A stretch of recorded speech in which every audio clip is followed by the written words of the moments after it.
Hello and welcome to Conversations about Language Teaching. I'm Reed Riggs, he, him. I'm Diane Neubauer, she, her. In this episode, we're going to dig into some thoughts we have about using frequency lists.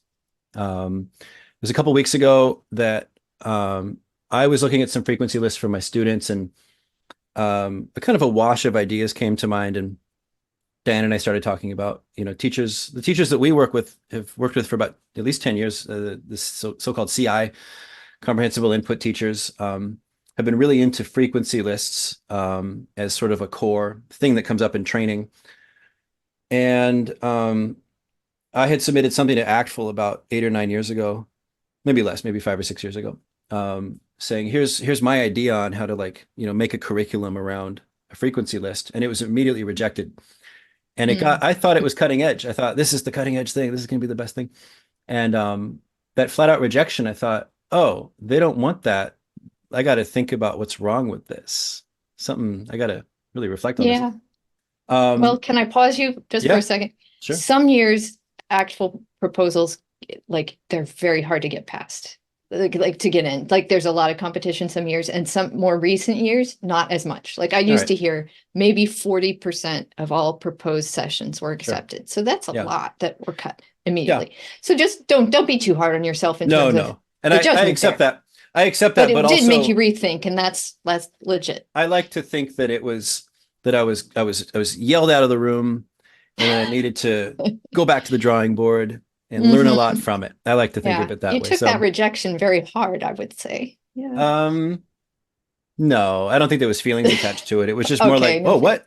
No, it was more of just like rug pulled out from me, like, oh, I got to rethink this. Like that was my thinking at the time. Okay. I got to rethink what, Yeah. Well, because see, I if thought it this had was been the cutting me edge. thinking I thought it that, was the cutting I edge. would have Yeah. been like, now I'm going to go sit in my closet and No, cry in no. the corner and No. It was more about, if anything work was it out. emotional, it wasn't them rejecting me. It was them rejecting frequency lists. And I thought, what? Yeah. Like What? nobody Okay. rejects What's frequency wrong with lists. frequency Yeah. lists? Yeah. Yeah. Should we define a Yeah. frequency list? Yep.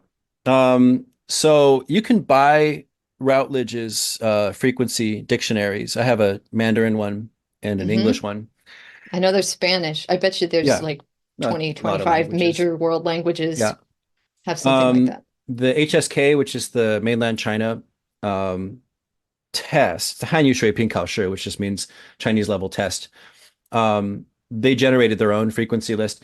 The Oh. the process that goes into it is a core topic I want to talk about in this episode. Um, you can just Google frequency list generator. You'll usually get a box that you can paste text into online. Hmm. You can take anything. They usually have limits, and they want you to pay to have larger limits. But you can take something like, it's 3 or 4 paragraphs long. You paste it in, you click a button to generate it, and it'll sort the words. Usually by default, it'll be by frequency. So the word the will come up first. It showed up 73 times, and then the word a comes up next, and that's usually half as much. That's called the Zipf distribution. You don't usually get those for small samples, but you Right. typically expect them for large samples. I had an episode of I Love Lucy one time. I was curious what Huh. the words that came up most would be, and the was not at the top of the list. It usually is for English. It was the word Yeah. you. You came up first, Oh. and I thought, well, what's going on to make you so frequent? Well, they're accusing each other constantly. You always do Yeah, this, there's an Ricky. argument. You always do this, Lucy. Um, if I took every single episode, it's more likely that the would come up first, but maybe not. I don't know. I should go back and make a project of Yeah. that. I get curious about these things, and I play around with. I like corpus software. It's very fun. Yeah. That's what this is called, is corpus software. Yeah. So these dictionaries list at the beginning the whole process of how they selected these words to make an entire dictionary of many hundreds of pages. That's something that, so as more background of why this is relevant and important for teachers, I want to give the background of why it's already in so much teacher training. The intentions are good. The intentions are, we're trying to get students as proficient as we can in our classrooms. We want them to be comfortable with the words that will be most likely encountered the most outside of our classroom. This is the way I've seen researchers talk about it. This is the way I've seen teachers talk about it. This is the way the Hmm. frequency dictionaries, it'll say like for learner, the Routledge ones, Routledge is an educational publisher. And they'll say that at the beginning, these are the top 5,000 words that your students are going to need the most in the language. So that's the reasoning. These are, according to calculations and statistics and software from many sources. They take from newspapers and interviews and movies and TV and naturalistic conversation databases, and they crunch it all together and they get these lists. Hmm. So, across all walks of life, or, the main walks of life, these are the words you'll encounter the most. So that logic sounds very attractive. It's a Yeah. very And I attractive think logic. also teachers dealing with limited time, Yep. high goals for really useful kinds of language ability. And Yeah. yeah. Um, I think I'll read off my three issues. When I first proposed this topic to you, it was a cloud of ideas in my mind that I didn't Hmm. know what I Yeah. would say. But then it just came to me. I was doing something around the fridge and it just popped in my head. I was like, well, this is the main issue. Oh, but there's this too. No, wait, I got to write this down. As I wrote it down, a third one came to mind, and I'm looking at them on my phone right now. It's Oh, yeah. it's right here. It's Three been issues a with couple weeks. frequency lists. Yep. Yeah. So I'm going to read them first, and then we can jump into them. So number one is what gets into the list, semicolon, dispersion across texts. And dispersion is the concept that's talked about in these frequency dictionaries as part of the methodology. It's this idea of dispersion. We'll get into that in a moment. Number two, what's missing from any list, semicolon, contexts of usage. Yeah. And number three, what teachers do with such lists, semicolon, assume one meaning, another semicolon, avoid context dependent words as, quote, low frequency, end quote, semicolon, burst and move on, semicolon, not occasion usage in real actions. And I'll kind of unpack each of these Got as we that. go. So I will lead this episode, but I want to make sure Hmm. that I kind of stop. And Dan, feel free to interrupt. Okay. This could easily turn into something with me like trying to jam all this stuff in, and Yeah. I want you Yeah. to. And I'll put in a good word for like having used a frequency list in a couple of different ways that I think was helpful Yeah. to learners and Yep. was realistic for myself. Yeah. And so I have a kind of a positive take on it. Yeah. And I Yeah. think I know where you're going with the critique. And I think they're valid critiques. Yeah. But yeah. Let's start with that, because I have positive. Oh, okay. I don't think they're pure mucky evil. I don't have Right. that view of them. And I do think let's start with the useful stuff, because our show is Sure. about what's actionable and useful, Sure. primarily. And so the good stuff is that I think they're a great starting place. And I Yeah. think they're for teachers being like, I have no idea what to talk about day one. Right. It's Especially if you're okay. thinking like, I'm going to try to not do these topic lists of vocabulary from this textbook. I really Yeah, want to use useful communicative language. sure. The textbook that I was assigned doesn't have that so well, so I'm going to Yeah, have to reinvent. yeah, This is a really good guide to thinking about, yeah, okay, well then instead of thinking about all the fruits, all the family members, all the yeah. job titles, oh, like, Right, right. then Well, yeah. how do I think about what words to use, It can be a kind of crutch, and I don't know if I've said this on the show, but I have a metaphor of crutch that I think that we use the crutch metaphor wrong in our society, in Mhm. our language. People say, "Oh, it's a crutch," meaning they'll rely on it forever. And that's Yeah, not how a crutch works. That's not how a real hospital crutch works. You rely right. on it while you need Well, you it, need and it. it's uncomfortable. It's a burden. And then you Hmm. stop using it as soon as you don't need it anymore. And so I mean Right. crutch in the temporary sense. Yeah. That a frequency It's a list bridge, can maybe. be a It's a help. bridge. Sure, sure. Hmm. Yeah, it's the crutch metaphor has already been co-opted by our society, and so we have to use something else. But yeah, well, I often use the word so yeah, temporary support, scaffold. It could be Yeah, a scaffold for the a teacher. scaffold. There we go. Um, so when I was in Ajan leading Mandarin for a week, I made it a principle of mine to not lead with language, to not look at a word and say, "Oh, I got to use that word now." I led with whatever topic, whatever video, whatever student idea, whatever story idea, something that was meaning based. I don't mean word meaning.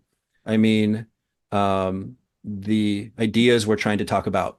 Right. Yeah, That's the what I mean by messages you meaning. The needed to get messages. There you across. go. Yeah. Hmm.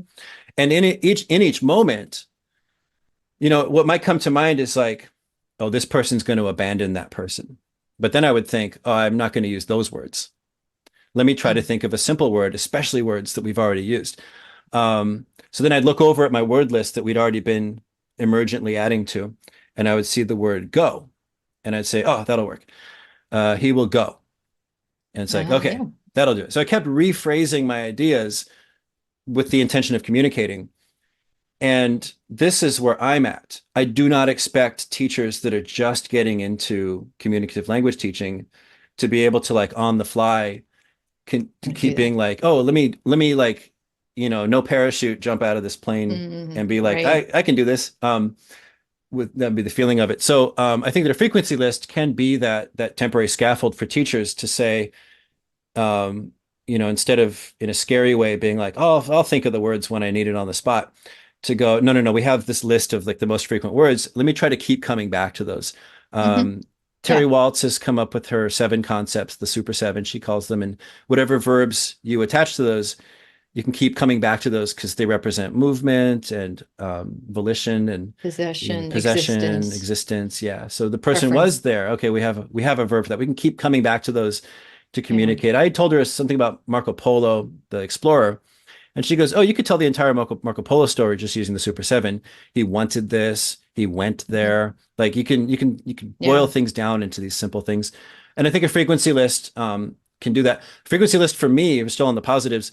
I didn't realize that Dao, to arrive, was among the top frequent verbs there. And that inspired me to go, oh, I got to use that more. Use that more. Exactly. So I think that. And that's where I went with it first. When I first got a dictionary for the language I taught, Mandarin Chinese, that was the kind of thing. I was like, because I would find myself like trying to avoid things. To give another shout out to the folks at the Slay podcast. They were talking about sheltering vocabulary in a recent episode. And they were getting at that kind of sense of like, oh, teachers want to hold back. Don't give all the new words all at once because that's going to overwhelm students. They're not going to be able to process language. They're going to get lost. Right. Agreed.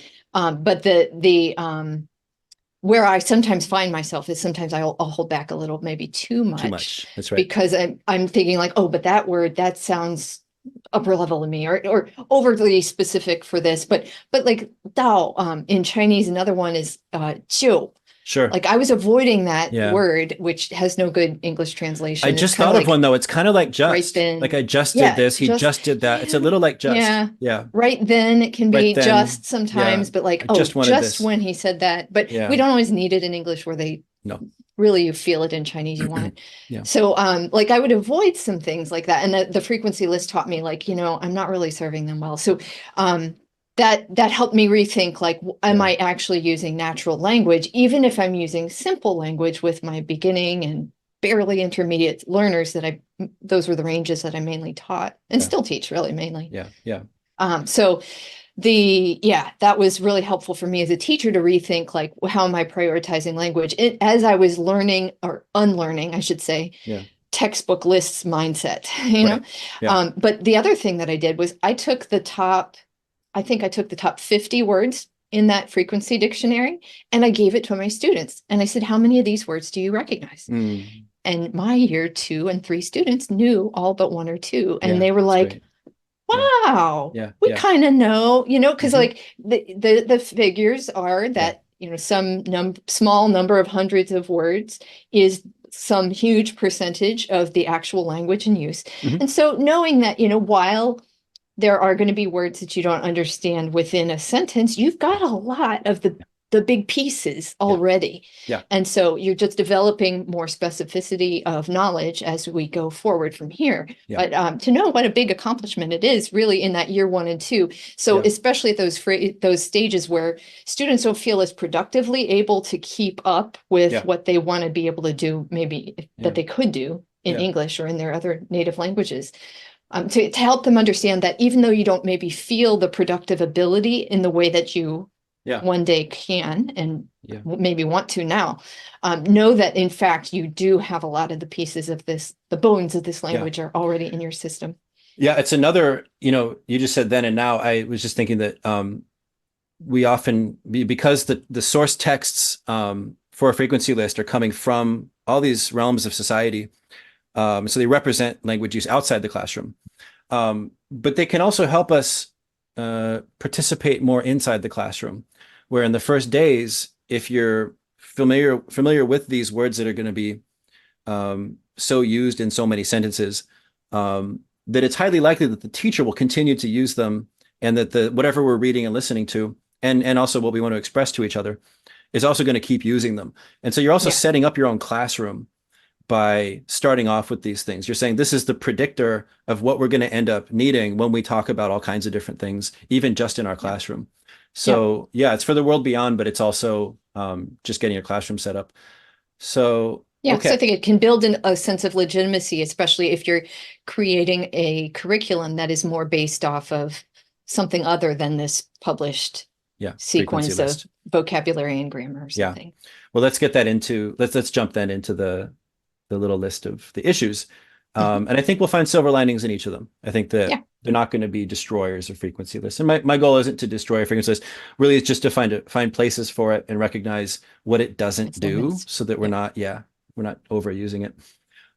Okay, so what gets into the list? So in the beginning description of each of these dictionaries, I feel like they're written for other experts. They're written for people who would also design a whole frequency dictionary. I don't feel like they're written for users. They're very technical. But one thing they get into is the sources where they got everything from, which I've already mentioned: newspapers, movies, casual conversation databases, things like that. But then they have this measure called dispersion. And dispersion is a measure of um, how distributed a word was across all of these different sources. And a high dispersion score, I think they do it from 0 to 1. High dispersion score, it might be -1 to 1, but it doesn't matter. High and low, we'll call it. A high dispersion score would be that it appeared across all of or many or most of the different source materials. And a low dispersion score would be that it only appeared in, a few or one of Hmm. the sources. Um, this has the intention, I think this is well intended, that if a word only appears in one context and not in the other contexts, that if we're trying to think of this as, what's the most useful across all these different contexts, that yeah, it makes sense that the dispersion score is a useful way to measure that. Um, I think what it takes away from is Michael Long had this quote, and I'm going to misquote it right now because I don't have it in front of me. It just came to mind, but it was something along the lines of it was about textbooks, and it was textbooks make sure that they're um, for all students at all times, and therefore for no particular student at any Oh, particular yeah. time. Or something like Right. that. Yeah, that's not the Right. It's exact like it's quote. so overgeneralized that it doesn't apply to It anybody doesn't apply any exactly. Is specific that, place. Right, right, yeah. right, right. And that's most of the word, all the words that do end up on the list. Yes, they are going to appear almost everywhere, and they are great words. It's the cutting out of the low dispersion words that I think I think that yes, it does what it's intended to do. If it was high frequency, then in your overall list, if it turned up to be a high frequency thing, but you cut it out because it wasn't across all contexts, then I think it's a disservice to students, because it would have been high frequency in a place where they probably would have encountered it. I think Yeah. it's an Yeah. unnecessary thing to remove it. Yeah. Right. Now they don't remove everything with low dispersion scores. There's other factors. The Mandarin one, they also considered HSK lists, and they left Oh. HSK 1 and 2 lists as they were, regardless of dispersion, Hmm. regardless of frequency scores. They just kept them Oh. because they said the Chinese Hanban It's so said these are dominated. useful. Yeah. It's we're not going to mess with that. So they kind of respected and just like didn't Interesting. touch I that. Yeah, it's a got funny that. commentary there. I'll send it to you later. Yeah. Picture. Yeah. Yeah. So there's a lot of sort of human decisions that end up going into it. It's not just calculating frequency and dispersion that go into it. But I do think that this notion of each context. Here's an example from my school. We were looking at authentic texts, and a Japanese teacher pulled up a McDonald's menu from Japan. And another teacher commented, "Oh, there are words in there that I just don't think are useful in other contexts." Or yeah, I don't think she was that specific. That's how I interpret it. I think she said there are words in there that I wouldn't want to teach at that level. I don't think they're that useful. Yeah. And my response is, do you need it for this? Like, do you need it for this menu? Is it, I think Michael Long used to call it task essential vocab. Is Mhm. it essential? Would you need it to be able to order food from this menu? I'm not saying every word on whatever text is going to be essential or needed, but you got to ask that Right. question. But Look at it and say, yeah, can the students order the food? Can the students make a decision about the food they want to order from this menu? If that's the task, would they need that vocab? And then let that override your worries about would they need it everywhere else. Like that's just, I don't think that's a useful question to ask. Would you need it yeah. everywhere? Yeah, Um, instead I would be thinking like, well, is this a proficiency level appropriate kind of a task for them? Like for if sure. you were concerned about like, oh, this is going to get them into some really specific vocabulary that doesn't have any use in any other Yeah. place. Well, are they ready for Yeah. that? I mean, or is this a task that's really meaningful to them, or Yeah. is Yeah. it Yeah. going to actually even happen to them? Right. And so Yeah. Yeah. Yeah. Yeah. Yep. all of those are other factors to consider as they're Yep. looking at that. So yeah, I Yep. mean, because like sometimes, yeah, can I use Go. my geeky Lord of Yeah. the Rings Do it analogy thing? for sure. So I thought of this recently. I think I sent you something about this. But the thing I was thinking through was I'm teaching two levels of Mandarin Chinese online. We meet very infrequently. So one week I have an advanced beginner group, and the next week I have an experienced group, which is kind of like intermediate-ish. But I'm doing the same thing with them each week, but I'm doing it at one level with the advanced beginners and a little step up with the more experienced folks.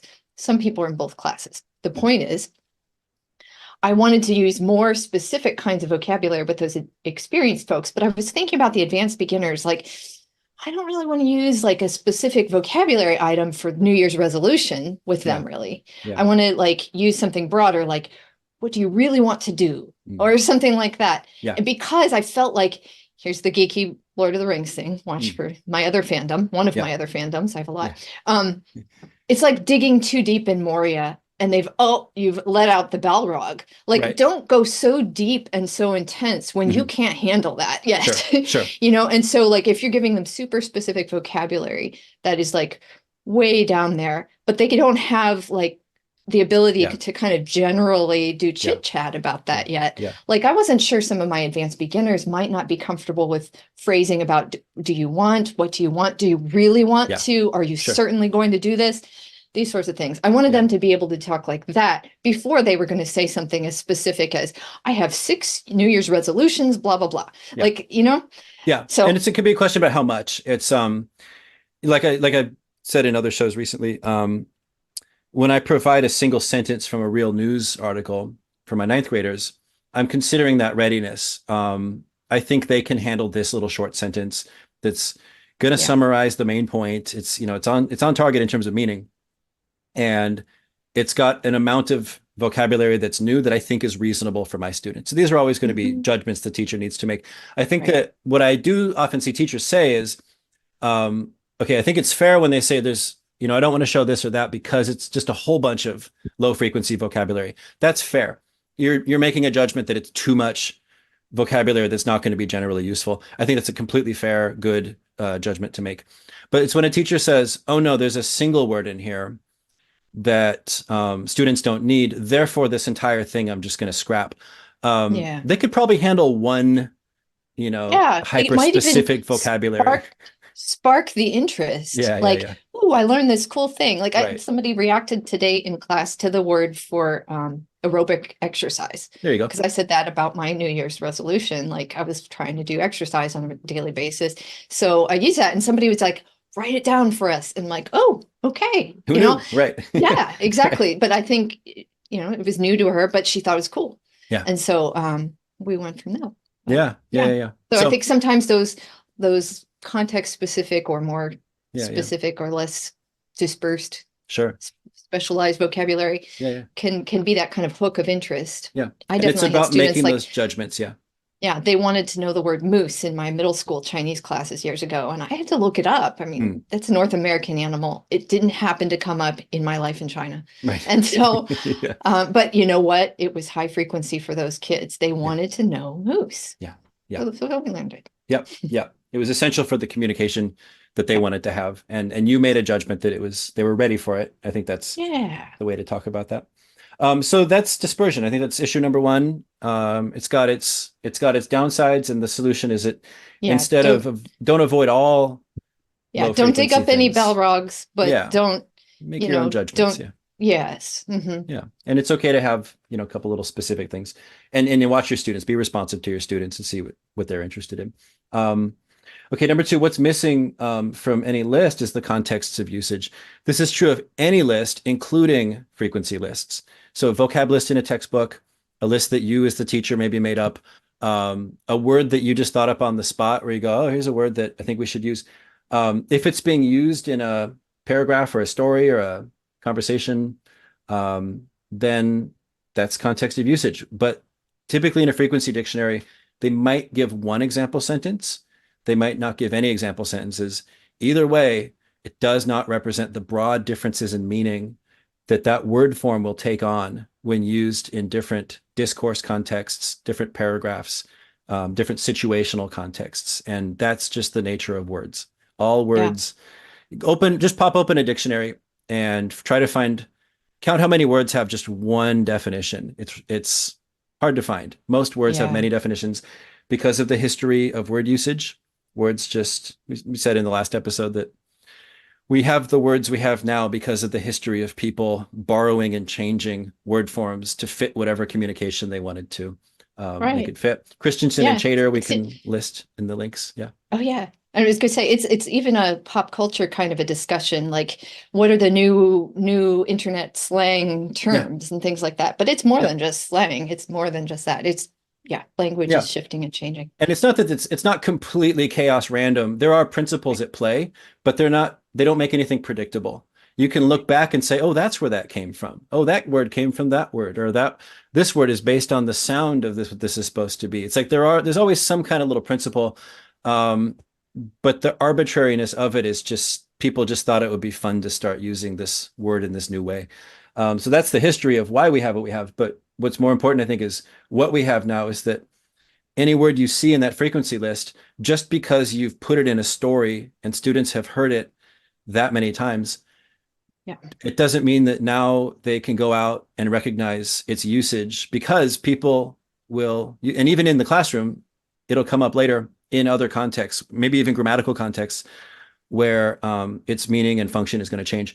An example I Yeah. have is at the Star Talk summer camp, the teacher was using 想吃,想吃,想吃.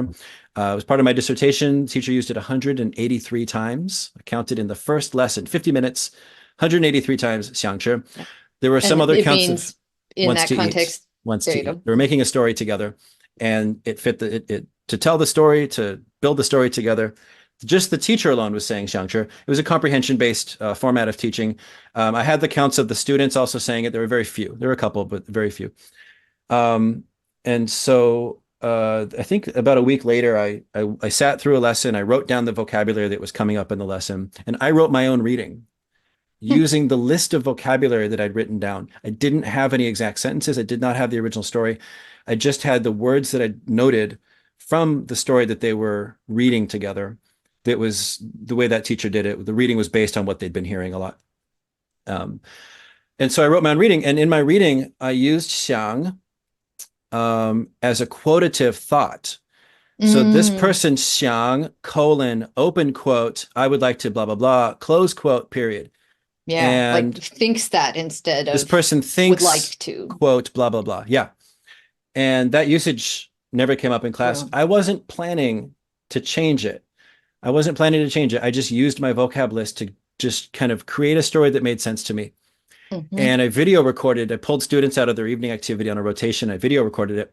And what I found was consistently, not everyone was equally competent at reading in that second week. These were students that were brand new at the beginning of the first week. That was the class that I chose to study.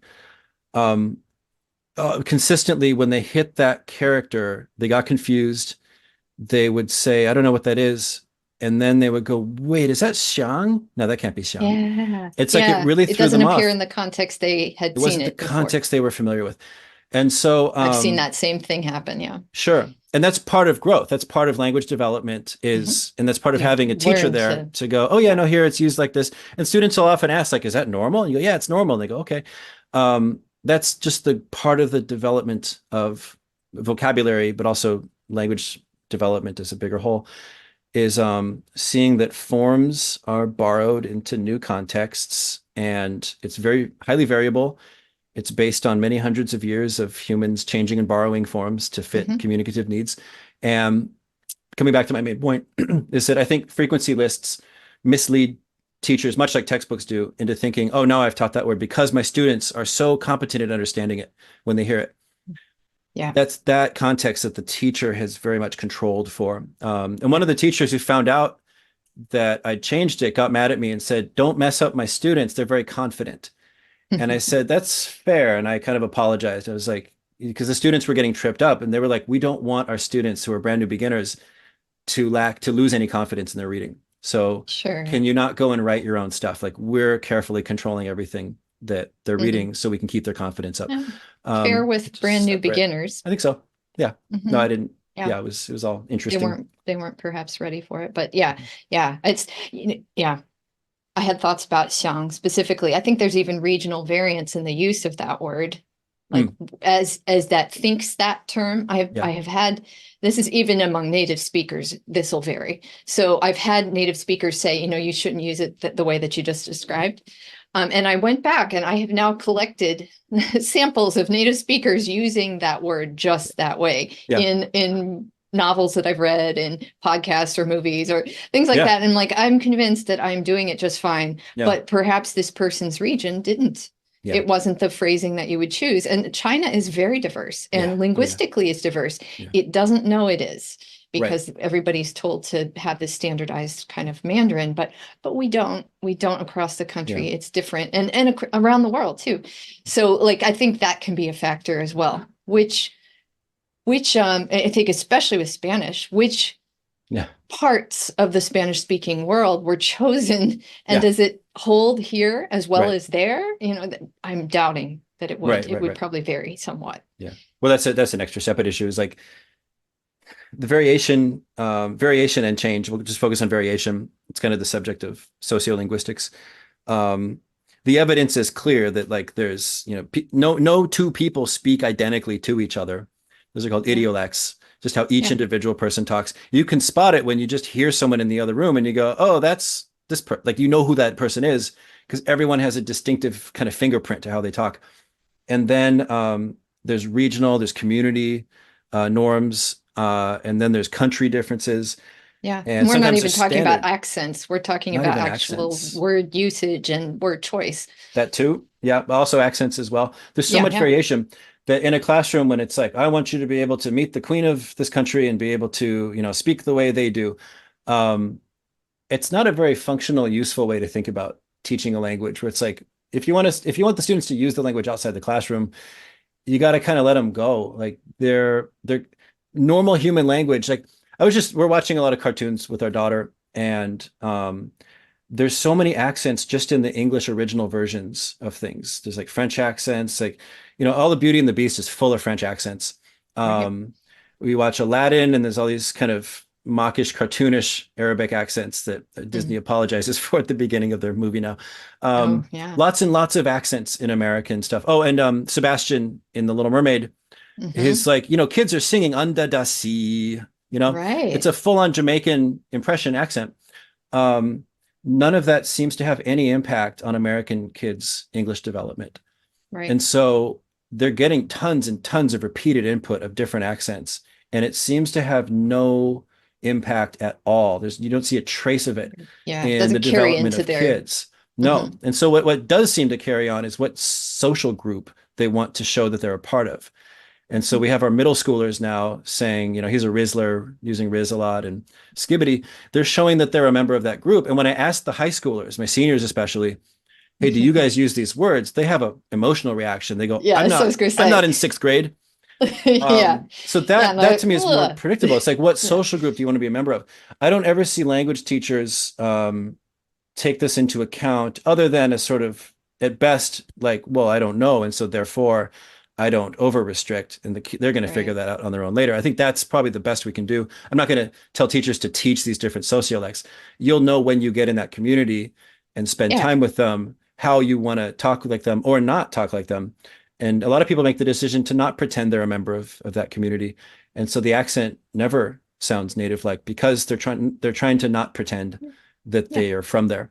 Hmm. So these are all things that come back to well, context of usage. Yes. All right, we strayed a little bit. Let me get to number 3, if that's okay. Yeah. Okay, our tangent circuit. It's just part of the format. Yep. Um, okay, what teachers do with such lists. We've touched on this a lot. It's just being over prescriptive about it. Um, Assume that each word has one meaning. It doesn't. Go open a dictionary and check it out. Words don't have one meaning. Learner dictionaries can be a misleading thing there. So when I tried to Yeah. verify this with Chinese, I ended up finding Chinese to English dictionaries, and they do list everything. Many do list most words as this one Chinese word has this one English meaning. And I think that's a Mm. pedagogical decision to not overload learners. Yes. Um, I but used to have a student dictionary, like printed, hard copied student dictionary in my middle school classroom. And I found it very useful because it was that kind of sheltered, contained thing.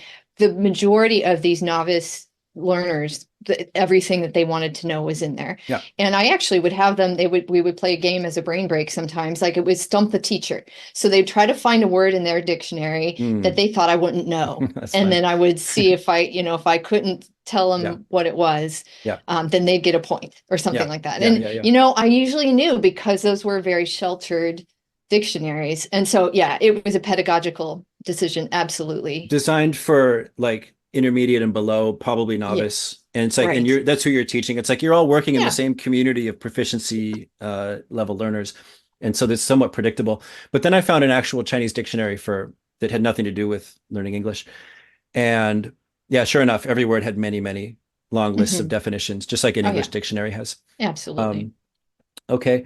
Um, yeah, teachers will often then avoid context dependent words and calling them low frequency. And so we've talked about that already. I just think that be slightly more open minded. I'm not saying flood them with low frequency words or teach everything that's in a text. But think about what your students think about load. Like, what can my students handle for where they're currently at? What we've seen so far, what I've seen them to be able to do. And, can I introduce one or two words that are really distinctive to just this context, but are very essential to being able to function in this context?